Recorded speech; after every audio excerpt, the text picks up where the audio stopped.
Hello नमस्कार, मैं विवेक स्वागत करता हूं आपका यूट्यूब चैनल लर्न एजुकेशन में।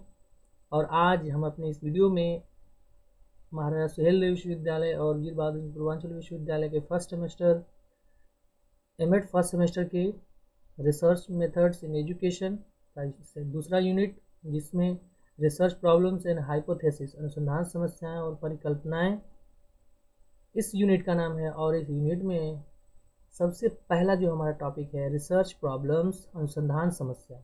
ठीक है, तो अनुसंधान समस्या के बारे में हम आज इस वीडियो में पढ़ने वाले हैं, जो कि न केवल इस सेमेस्टर के लिए बल्कि यूजीसी नेट और अन्य एजुकेशन एमए इन सब में भी ये इम्पोर्टेंट होगा। ठीक है, तो आइए हम अपने इस वीडियो की शुरुआत करते हैं और समझते हैं अनुसंधान समस्या के बारे में, रिसर्च प्रॉब्लम। ठीक है, तो हमने समझा अनुसंधान किया क्यों जाता है ना, हमारे ज्ञान में वृद्धि के लिए। और अनुसंधान के लिए, किसी विषय पर अनुसंधान के लिए हमें ये पता होना चाहिए कि अनुसंधान किस पर करना है और किस चीज़ का अनुसंधान करना है। ठीक है ना। और जब भी हम उस समस्या का जो चीज़ है जिस पर अनुसंधान करना है, उसका अगर वैज्ञानिक अध्ययन करना है, तो सबसे पहला हमारा जो स्टेप होगा क्या होगा कि उस समस्या को खोजना जिसका हमें समाधान करना है। अनुसंधान के माध्यम से उस समस्या का समाधान करना है, उसे ही हम अनुसंधान समस्या कहेंगे। ठीक है, तो रिसर्च का सबसे पहला जो स्टेप होता है ना, साइंटिफिक मेथड जो है रिसर्च का, उसका सबसे पहला जो स्टेप होता है वह होता है अनुसंधान की समस्या, रिसर्च प्रॉब्लम। ये कैसे फाइंड करेंगे? ठीक है ना भाई, समस्या नहीं होगी तो हम समाधान किसका करेंगे? तो सबसे पहला काम तो यही है कि समस्या का समाधान, समस्या का जो है समस्या को ही खोजा जाए, कौन सी समस्या है। ठीक, तो अब सबसे पहले काम ये है कि समस्या को क्या होती है, किसे समस्या कहेंगे, इसका अर्थ क्या है, ये समझने की जरूरत है। ठीक, तो समस्या से तात्पर्य क्या है? दो या दो से अधिक चरों के बीच संबंध बताने वाली किसी अनुत्तरित प्रश्न अर्थात अनसॉल्व्ड क्वेश्चन, जिसका आंसर हमें नहीं है पता अभी तक, अनसॉल्व क्वेश्चन या जिज्ञासा से है। ठीक है, तो अनुसंधान समस्या से क्या मतलब है कि हमारे पास कोई क्षेत्र है, उस क्षेत्र में दो या दो से अधिक चर हैं और उन चरों के बीच क्या संबंध है, इसका जवाब हमें नहीं पता।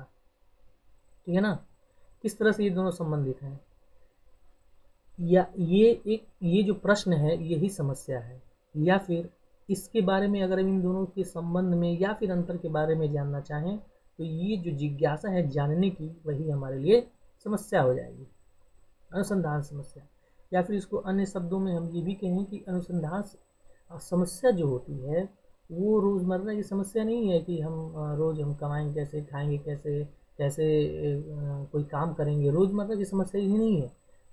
अनुसंधान समस्या जो होती है वह समाज से संबंधित होती है, एक गहन समस्या है, गंभीर समस्या है, जो कि सार्वजनिक प्रकृति की है, मतलब जो कि सभी व्यक्तियों के लिए जो है लाभकारी या हानिकारक हो। समझ में आ गया ना, यानी समस्या समाज से संबंधित होनी चाहिए और सार्वजनिक प्रकृति की होनी चाहिए, गंभीर समस्या होनी चाहिए।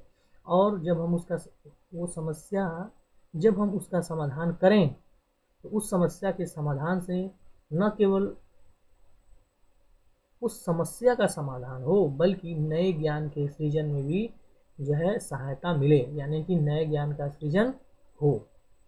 ठीक है ना, तो ये छोटा सा एक अर्थ हुआ अनुसंधान की समस्या का।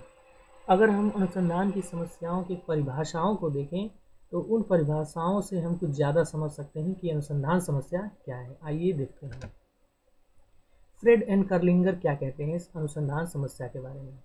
फ्रेड एंड कर्लिंगर कहते हैं, समस्या एक प्रश्नवाचक वाक्य या कथन होता है।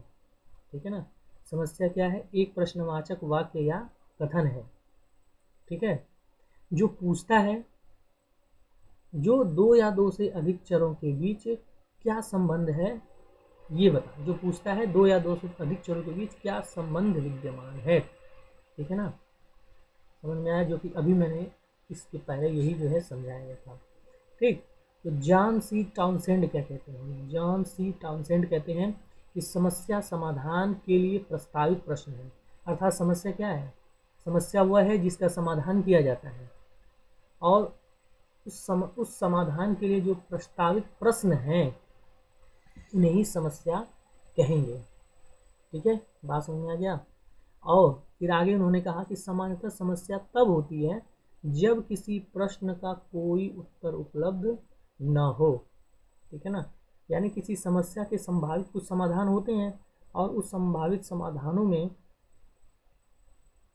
जिस प्रश्न का उत्तर हमें न मिले वही हमारा क्या है? समस्या है। तो यहाँ पर टाउनसेंड यही कहते हैं कि वो सभी समस्या तब होती है जब किसी प्रश्न पर कोई उत्तर उपलब्ध नहीं होता, और उसी उत्तर की खोज के लिए हम क्या करते हैं? अनुसंधान करते हैं। ठीक। तो एम.जे. मैकगुएन कहते हैं कि समस्या वह है जो ऐसा प्रश्न प्रस्तुत करती है जिसका उत्तर व्यक्ति की सामान्य क्षमताओं से किया जा सकता है। अर्थात समस्या ऐसी भी होनी चाहिए, समस्या वे भी होती है जो कि व्यक्ति उसका हल प्राप्त कर सके। ठीक है ना, व्यक्ति की जो सामान्य क्षमताएं हैं उसके द्वारा उस समस्या से संबंधित जो प्रश्न है उसके उत्तर प्राप्त कर सकें। एम.जे. मैकगुएन कहते हैं। यानी एक विशेषता यहाँ से हमें पता चल रही है समस्या की, कि समस्या जो है उस समाधान योग्य होती है। तो इन परिभाषाओं को पढ़कर हम एक तो समस्या के बारे में समझ में आता है, और दूसरी उस अनुसंधान समस्या की प्रकृति और विशेषता के बारे में भी समझ में आता है। आगे उन्होंने कहा कि समस्या से तात्पर्य हमारे ज्ञान की कमी से है। अर्थात जब हम किसी चीज़ के बारे में हमारी जानकारी पूर्ण नहीं होती है तो उसी स्थिति में समस्या उत्पन्न होती है, और अनुसंधान कार्य के द्वारा हम उस समस्या का समाधान प्राप्त करते हैं। ठीक है, आशा है समझ में आया होगा। तो इन परिभाषाओं के आधार पर अगर हम अनुसंधान समस्या की विशेषताओं को देखें तो अनुसंधान समस्या की विशेषताएं क्या हैं, इसकी बात यहाँ पर करते हैं। देखिए, परिभाषाओं के आधार पर यह कहा जा सकता है कि अनुसंधान समस्या स्वयं में स्पष्ट और मूर्त होनी चाहिए। अर्थात जो समस्या हमारे समक्ष है अनुसंधान की, वह बिल्कुल स्पष्ट होनी चाहिए, है ना। यानी उसके सभी छोटे छोटे पहलुओं के बारे में हमें पूर्ण जानकारी होनी चाहिए, और साथ ही मूर्त होनी चाहिए। समस्या हमें जो है स्पष्ट रूप से हमारे समक्ष दिखाई देनी चाहिए। ठीक है ना। दूसरी बात कही गई, समस्या का समाधान वैज्ञानिक विधि के प्रयोग से संभव हो। अर्थात समस्या का समाधान जो है वो वैज्ञानिक विधि का मतलब क्या? समस्या हमें दिखे, समस्या के जो है हम उसके संबंध में आंकड़े इकट्ठा करें, आंकड़ों को इकट्ठा करने के बाद उनसे संबंधित जो है सांख्यिकीय विश्लेषण करें, कुछ परिकल्पनाएं बनाएं, परिकल्पनाओं का परीक्षण करें, और उस परिकल्पनाओं के परीक्षण के द्वारा जो निष्कर्ष प्राप्त हो उसका सामान्यीकरण करें। तो ये वैज्ञानिक विधि कहलाएगी, और उस पर जो है इसका प्रयोग संभव होना चाहिए। ठीक है ना, वैज्ञानिक विधि का प्रयोग संभव होना चाहिए अनुसंधान की समस्या में, ये बात बोला गया। फिर अनुसंधान समस्या का समाधान व्यवहारिक दृष्टि से संभव होना चाहिए। जैसे टाउनसेंड ने कहा था कि अनुसंधान जो है समाधान योग्य प्रश्न है। ठीक, तो कहने का मतलब कि ये व्यवहारिक दृष्टि से संभव होना चाहिए। तो नहीं ऐसा कोई प्रश्न समस्या ना हो जाए कि उसको हम व्यवहारिक दृष्टि में, यानी मनुष्य के हाथ में उसको सॉल्व करना है ही नहीं। ठीक है ना, ऐसी समस्या न हो। ठीक है, तो समस्या को हम व्यवहारिक दृष्टि से जो है समाधान के योग्य होनी चाहिए। दूसरा, क्षेत्र तथा विस्तार आकार समुचित होना चाहिए। यानी उस समस्या का जो क्षेत्र है वो सीमित होना चाहिए। ठीक है ना, जो उसका विस्तार है वो बहुत बड़ा ना हो और बहुत छोटा भी ना हो, तो समुचित होना चाहिए। वही उचित जो जो सबसे अच्छा आकार है समुचित होना चाहिए उस समस्या का। ठीक, न बहुत ज़्यादा बड़ा हो न बहुत ज़्यादा छोटा हो। समस्या का स्वरूप ज्ञान के भंडार में वृद्धि करने वाला होना चाहिए। यानी समस्या का जब हम समाधान करें जब, तो उसके द्वारा न केवल उस समस्या का समाधान हो बल्कि हमारे ज्ञान में भी वृद्धि हो। आगे, समस्या का समाधान सैद्धांतिक और व्यवहारिक दृष्टि से उपयोगी होना चाहिए। अर्थात समस्या का जो समाधान है वह उसके द्वारा हमारे हमारे लिए कुछ लाभ हो, हमारे लिए जो है उससे कुछ फ़ायदा मिले, व्यवहारिक दृष्टि से भी और सैद्धांतिक दृष्टि से भी उपयोगी हो जाए। ठीक है। अनुसंधान समस्या को अनुसंधानकर्ता की रुचि, क्षमता और उपलब्ध संसाधनों के अनुरूप होना चाहिए। अर्थात जो समस्या हमारे समक्ष है अनुसंधान की, वह सबसे बड़ी बात अनुसंधानकर्ता की रुचि की होनी चाहिए। यानी कि अनुसंधानकर्ता उस समस्या के समाधान में उसकी इंटरेस्ट उनका आना चाहिए, और साथ ही उसकी क्षमताओं के अंदर भी होनी चाहिए, है ना। व्यवहारिक दृष्टि से जो है संभव है वही चीज़ यहाँ पर अनुसंधानकर्ता की जो क्षमताएं हैं उसके अनुरूप होनी चाहिए, और साथ ही साथ उपलब्ध संसाधन, यानी कि जो समस्याएं हैं उसके समाधान के लिए हमारे पास जो साधन है उपलब्ध, ठीक है ना, उसके अनुसार ही ये जो है समस्या होनी चाहिए। ऐसा ना हो कि समस्या ऐसी हो जिसके समाधान के लिए हमारे पास संसाधन ही उपलब्ध नहीं है, ठीक, तो वो समस्या हमारे लिए उपयोगी नहीं है। ठीक, तो अनुरूप होना चाहिए ये चीज़। तो ये समस्याएं अनुसंधान समस्याओं की कुछ विशेषताएं हुई, ठीक है ना। चलिए, अब बात आती है कि समस्याओं की पहचान कैसे की जाए। सबसे बड़ी बात यह है कि अनुसंधान की समस्या का हम जो है सिलेक्शन कैसे करें, और सिलेक्शन के बाद उसका फॉर्मुलेशन कैसे किया जाए। तो अगला टॉपिक हमारा यही है, अनुसंधान समस्या का सूत्रीकरण या फॉर्मुलेशन। ठीक है, यानी इस अनुसंधान समस्या को कैसे हम चुनें, ठीक है, और चुनने के बाद उसको कैसे हम वैज्ञानिक विधि के प्रयोग के योग्य तैयार करें। समझ में आया ना। क्योंकि हमारे आसपास तो बहुत हमारा क्षेत्र बहुत बड़ा है, हमारे आसपास कई सारे ऐसे बिंदु हैं जिन पर हम अनुसंधान कर सकते हैं। तो उन बिंदुओं में से हमारे लिए उपयोगी समस्या कौन सी है उसका चयन हम कैसे करें, यही जो है फार्मूलेशन ऑफ रिसर्च प्रॉब्लम जो है वो, यह अनुसंधान समस्या का सूत्रीकरण। ठीक है, तो अनुसंधान की समस्या या प्रश्न की प्रकृति जान लें तभी उसके बाद समाधान के बारे में सोचा जा सकता है। यानी कि समस्या क्या है, कहाँ पर है, कितनी बड़ी है, उसमें से हमारे लिए किस चीज़ में जो है हम शोध कर सकते हैं, वो चीज़ हमें पहले पता करना पड़ेगा। ठीक है ना। तो उसके लिए कुछ चरण यहाँ पर बताए गए। ठीक है, समस्या के सूत्रीकरण के लिए चरण बताए गए।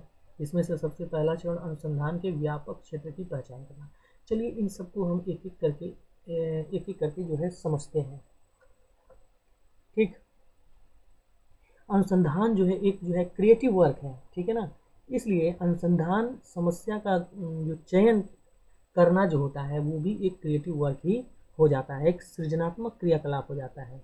अनुसंधानकर्ता को अपने बुद्धि से, अपने चिंतन, अपने अध्ययन से, है ना, गाइडेंस से, अनुभव इत्यादि के उपयोग से समस्या का चयन करना होता है। ठीक है ना। और वो समस्या हमारे आसपास ही होती है। जो है जल्दी जल्दी या हड़बड़ी में अनुसंधान समस्या का चयन हम नहीं कर सकते हैं, क्योंकि इसके द्वारा कुछ समय बाद अनुसंधान कार्य ये जो है में बाधा बन सकता है। हम हड़बड़ी में जो है नहीं कर सकते हैं ये चीज़ें।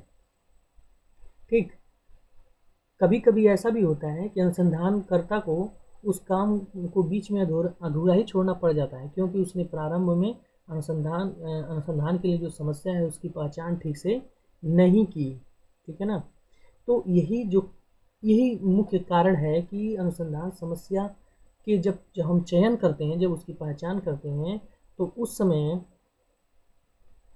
उसके चयन के लिए जो है पर्याप्त विचार विमर्श होना चाहिए, डिस्कशन होना चाहिए। ठीक है, और कुछ विशेष परिस्थितियों में को छोड़ दिया जाए अगर, तो अनुसंधान समस्या का जो अनुसंधानकर्ता के मस्तिष्क में स्वयं से आनी चाहिए, खुद से इंटरेस्ट आना चाहिए कि हमें इस समस्या का जो है चयन करना चाहिए।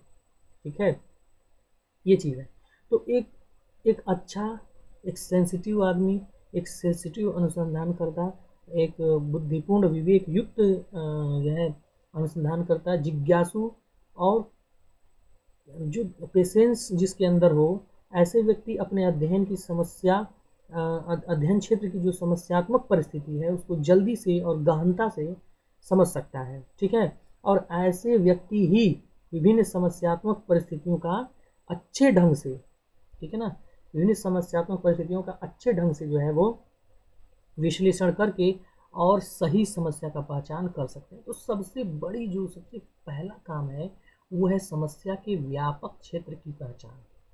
ठीक है, यानी इतनी जो मैंने आपको बातें बताई, इसमें जो अनुसंधान करता है उसमें एक बड़ी क्वालिटी होनी चाहिए कि वो अपने समस्या के क्षेत्र की सबसे पहले पहचान करें। और क्षेत्र की पहचान करना जो है वो एक बड़ा ही सूझबूझ के साथ किया जाने वाला कार्य है और धैर्य के साथ किया जाने वाला कार्य है। तो यहाँ पे समस्या के व्यापक क्षेत्र की पहचान, सबसे पहले हम विशाल समस्याओं का इतना विशाल ढेर है हमारे आसपास और उसमें से सही और उचित समस्या का चयन करना इतना आसान काम नहीं है। और वो ठीक उसी प्रकार से है जैसे अथाह सागर में मोती खोज निकालना। ठीक है ना, अथाह सागर है उसमें से मोती खोज निकालने के बराबर समस्या की पहचान करना है। इससे आप एक अंदाजा लगा सकते हैं। ठीक है, बात समझ में आया? ठीक है ना। तो सबसे पहले अनुसंधान की समस्या का जो चयन है उसके लिए न तो कोई सूत्र है और न ही कोई निश्चित तरीका, परंतु ये जो है सबसे निर्विवाद रूप से जो उचित माना गया है वो क्या माना गया है कि अनुसंधान के जो इच्छुक व्यक्ति है अर्थात जो अनुसंधान करता है उसको अपनी रुचि के क्षेत्र में ही अनुसंधान कार्य करना चाहिए। तो जाहिर सी बात है कि व्यापक क्षेत्र की पहचान हम तभी करेंगे, व्यापक क्षेत्र जो होना चाहिए वो अनुसंधानकर्ता की रुचि का होना चाहिए। ठीक, अब व्यापक क्षेत्र जैसे ही हम पता कर लेंगे हम उसको क्या करेंगे, उप क्षेत्रों में विभाजित करेंगे।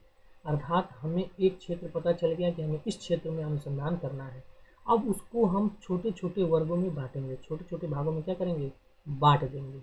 और उन उप क्षेत्रों में से हम अब देखेंगे कि अनुसंधानकर्ता ये देखेगा कि इन उप क्षेत्रों में से मेरी रुचि का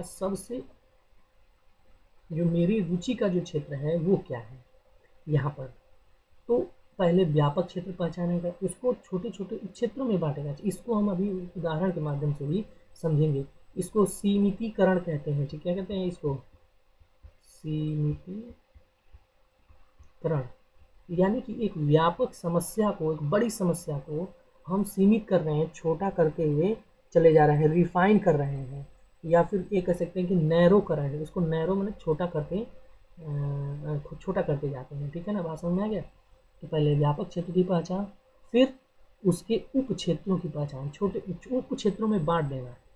ठीक, उसके बाद तीसरा काम है अभिरुचि के क्षेत्र का चयन करना, यानी कि इन उप क्षेत्रों में से, सब एरियाज में से कौन सा अनुसंधानकर्ता की रुचि का क्षेत्र है। ठीक, और जैसे ही उसकी रुचि का क्षेत्र पता चल जाएगा उसके बाद अनुसंधानकर्ता का काम होता है अनुसंधान में, अब ये समस्या हमें अगर पता चल गई, ठीक है ना, एक जो है रुचि का क्षेत्र पता चल गया, अब उस रुचि के क्षेत्र में हम अनुसंधान प्रश्नों या समस्या को चिन्हित करेंगे, यानी कि आइडेंटिफाइंग क्वेश्चन। अब हम देखेंगे कि इस उप क्षेत्र में जो कि अनुसंधानकर्ता की रुचि का है उसमें, अब जाहिर सी बात है चूंकि अनुसंधानकर्ता की रुचि का है तो वह इस क्षेत्र के बारे में अच्छे से जानता होगा और उससे संबंधित जो भी समस्याएं हैं उन समस्याओं का जो है वो, उन समस्याओं से संबंधित समस्या प्रश्न को जो है वो बनाएगा। ठीक है, उन समस्या को चिन्हित करेगा। ठीक, ये हो गया हमारा चौथा काम। ठीक है ना। अब उसके बाद क्या काम करेगा, उसके बाद वह व्यापक उद्देश्यों का जो है निरूपण करेगा। व्यापक उद्देश्य का क्या मतलब, वो सोचेगा कि ये जो हमारे पास समस्या या प्रश्न जो है आया है उसके समाधान के द्वारा, समाधान के क्या उद्देश्य है, क्यों उनको जो है समाधान उनका किया जाए, इसके व्यापक उद्देश्य क्या है, फॉर्मुलेशन ऑफ ब्रॉड ऑब्जेक्टिव्स। ठीक है ना, यानी कि इसके समाधान से क्या क्या लाभ हो सकते हैं, किस प्रकार ज्ञान में वृद्धि होगी, है ना, यानी कि बहुत सारी चीज़ें इसके द्वारा जो है समस्या की किन किन इस समस्या के क्षेत्र में, ये जो हमारा समस्या का क्षेत्र है उसमें किस प्रकार से जो है लाभ होगा। ठीक है ना, और साथ ही इसका भविष्य में क्या उपयोग होगा। तो इस तरह से व्यापक उद्देश्य यानी कि ब्रॉड ऑब्जेक्टिव को जो निर्धारित करेगा और लास्ट में जो उद्देश्य निर्धारित कर रहे हैं क्या वो समाधान योग्य हैं, ठीक है, और समाधान योग्य हैं तो किस स्तर तक समाधान योग्य है, इसका आकलन वो करेगा और साथ ही क्या करेगा, समीक्षा करेगा। ठीक है, बात समझ में आया। तो ये जो है 7 स्टेप यहाँ पर, सॉरी 6 स्टेप यहाँ पे अनुसंधान समस्या के सूत्रीकरण के अंतर्गत आते हैं, 6 स्टेप। ठीक, तो इन स्टेप्स को आप जो है ध्यान रखेंगे और इसको चलिए एक उदाहरण के द्वारा हम समझते हैं। ठीक है, उदाहरण के द्वारा हम सबसे पहले समझते हैं कि अनुसंधान समस्या की जब हम एक विस्तृत क्षेत्र को पहचान लेते हैं तो कैसे उसका सीमितीकरण हम करते हैं, कैसे उसको सीमित करते हैं और अपनी मूल समस्या प्रश्न पर पहुंचते हैं। तो उदाहरण के लिए जैसे पहला स्टेप क्या होगा, सबसे पहले हमें पहला स्टेप यही था ना कि व्यापक क्षेत्र की पहचान करना। तो व्यापक क्षेत्र हमारा, मान लीजिए कि हम शिक्षा के क्षेत्र में कुछ अध्ययन करना चाहते हैं।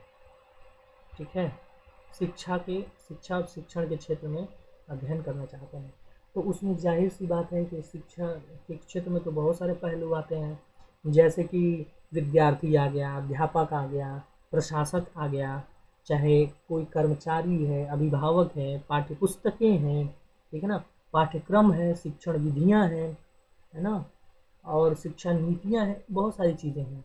ठीक, तो इस शिक्षा तो हमारा व्यापक क्षेत्र हो गया। ठीक है, ये क्या हो गया, व्यापक क्षेत्र हो गया। अब इस व्यापक क्षेत्र में से कोई एक चीज़, कोई एक पद का जो हम चयन करेंगे। हमने मान लिया कि हम विद्यार्थी का चयन कर रहे हैं, ठीक है ना, विद्यार्थी का, स्टूडेंट। ठीक है, यानी कि हमारे पास कई सारे हमारे बड़े क्षेत्र यानी शिक्षा के क्षेत्र में कई छोटे छोटे क्षेत्र थे, उसमें से किसी एक चीज़ का हमने चयन किया, विद्यार्थी का। ठीक, अब विद्यार्थी है तो किस में का है, जाहिर सी बात है कि वो विद्यार्थी हमारे विद्यालय में तो कई स्तर होते हैं ना, पूर्व प्राथमिक है कि प्राथमिक है स्तर का विद्यार्थी है कि उच्चतर माध्यमिक का है कि उच्चतर माध्यमिक का है कि व्यवसायिक है, तकनीकी है, चिकित्सा का है, किस क्षेत्र का विद्यार्थी है, इसको हमें देखना है। तो अगर हम मान लेते हैं कि वो विद्यार्थी माध्यमिक स्तर का है ना, तो देखिए और भी जो है क्षेत्र सीमित हो रहा है ना, यानी कि हमने एक बड़ा यहाँ पर यही समझा था कि एक बड़े क्षेत्र की पहचान किया हमने और उसको उप क्षेत्रों में बांटा।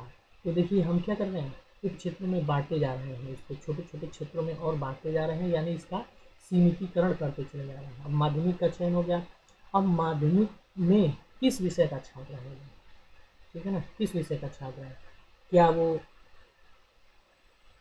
ठीक है ना, जाहिर सी बात है कि माध्यमिक में वो विद्यार्थी है, अब उस माध्यमिक विद्यार्थी के ऊपर किस प्रकार का हमें शोध करना है।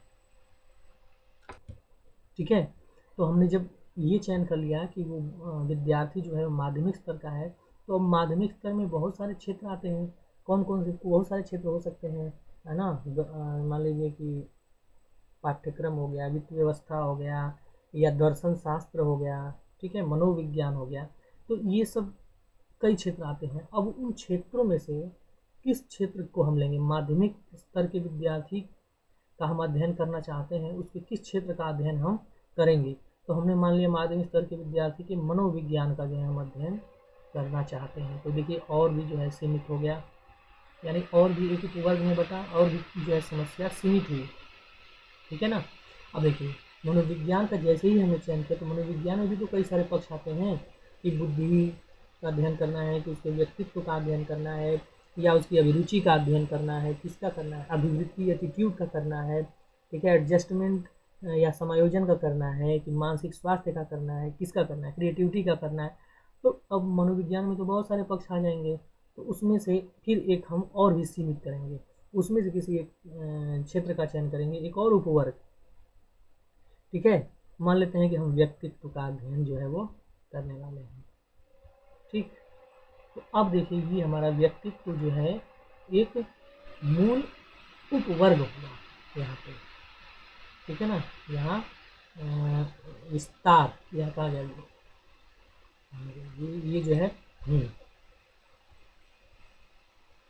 अब देखिए क्षेत्रों में विभाजित किया, और अब जो अंत में हमें मिला है वह अनुसंधानकर्ता की अभिरुचि का क्षेत्र है, ठीक है ना। अनुसंधानकर्ता की अभिरुचि का क्या है, क्षेत्र है ये। व्यक्तित्व का उसने चयन किया है, यानी कि जाहिर सी बात है अंतिम में उसने व्यक्तित्व के परीक्षण का जो है वो चयन किया है, जो कि अनुसंधानकर्ता की अभिरुचि का क्षेत्र है। तो उसने अपनी अभिरुचि का क्षेत्र चयन कर लिया। अब क्या करेगा, इसके बाद अनुसंधान में प्रश्न या समस्या का चिन्हीकरण करेगा, यानी अब व्यक्तित्व में किस चीज़ का वो अध्ययन करना चाहता है, इस क्षेत्र में अब समस्या का चयन करेगा और वही समस्या का शीर्षक होगा, ठीक है। वही क्या होगा, समस्या का शीर्षक होगा और समस्या यहाँ से जो है आइडेंटिफाइड हो जाएगी। आइडेंटिफाइंग क्वेश्चन, समस्या से संबंधित प्रश्न, और ये समस्या के जो प्रश्न होते हैं यही जो है, यही तो हमारे अनुसंधान के प्रश्न या अनुसंधान के शीर्षक होते हैं, ठीक। अब जाहिर सी बात है इसमें समस्या का शीर्षक क्या होगा, ठीक है। अब यहाँ से इस शीर्षक का, व्यक्तित्व से संबंधित शीर्षक का जो है वो अध्ययन करेगा। माध्यमिक स्तर के विद्यार्थियों में व्यक्तित्व का अध्ययन, ठीक है। अब व्यक्तित्व का अध्ययन में क्या क्या कर सकता है, ये तो हमारा समस्या का शीर्षक हो गया कि माध्यमिक, देखिए क्या हो जाएगा, अभी यहाँ से हम मिलाएंगे कि माध्यमिक स्तर के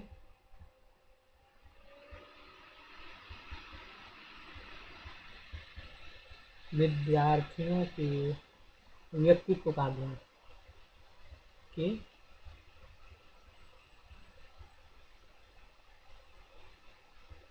व्यक्तित्व का अध्ययन, ठीक है। तो देखिए ये हमारा एक समस्या टॉपिक मिल गया।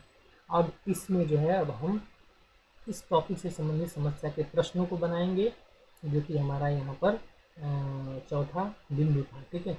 समस्या के प्रश्नों को यहाँ पर बनाएंगे कि अब उस व्यक्तित्व का अध्ययन करना है ना, तो इसमें क्या माध्यमिक स्तर के छात्रों के व्यक्तित्व के शील गुणों में अंतर, मान लीजिए उदाहरण के लिए माध्यमिक स्तर के विद्यार्थियों के छात्र या छात्राओं के व्यक्तित्व के शील गुणों में अंतर, या व्यक्तित्व का शैक्षिक उपलब्धि पर क्या प्रभाव पड़ता है, या इस तरह के और भी प्रश्न हम बना सकते हैं। और ये जो समस्या प्रश्न है इन्हीं के ऊपर जो अनुसंधान किया जाएगा। बात समझ में आ गया ना।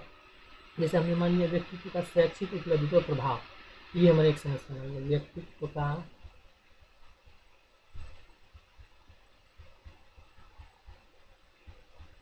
शैक्षिक उपलब्धि पर प्रभाव, ये हमारा समस्या प्रश्न होगा। अब इसी समस्या प्रश्न के आधार पर जो है हम अनुसंधान कार्य करेंगे, ठीक है ना। बात समझ आ गया। तो इसमें हमने सबसे पहले व्यापक क्षेत्र की पहचान की, उसका हमने सीमितीकरण किया, है ना, नैरो करते गए उसको, और करते हुए हमने एक अभिरुचि के क्षेत्र पर पहुंचे, व्यक्तित्व, और उस व्यक्तित्व में हमने एक शीर्षक प्राप्त किया कि माध्यमिक स्तर के विद्यार्थियों के व्यक्तित्व का अध्ययन। अब इसके समाधान के लिए हमने समस्या प्रश्न बनाए, जो कि यहाँ पर थे समस्या प्रश्नों का चिन्हीकरण, तो वो हमने किया यहाँ पर। अब यहाँ पर एक समस्या प्रश्न हमारे पास आ चुका है, अब इसी का जो है हम समाधान करने का प्रयास करेंगे, ठीक।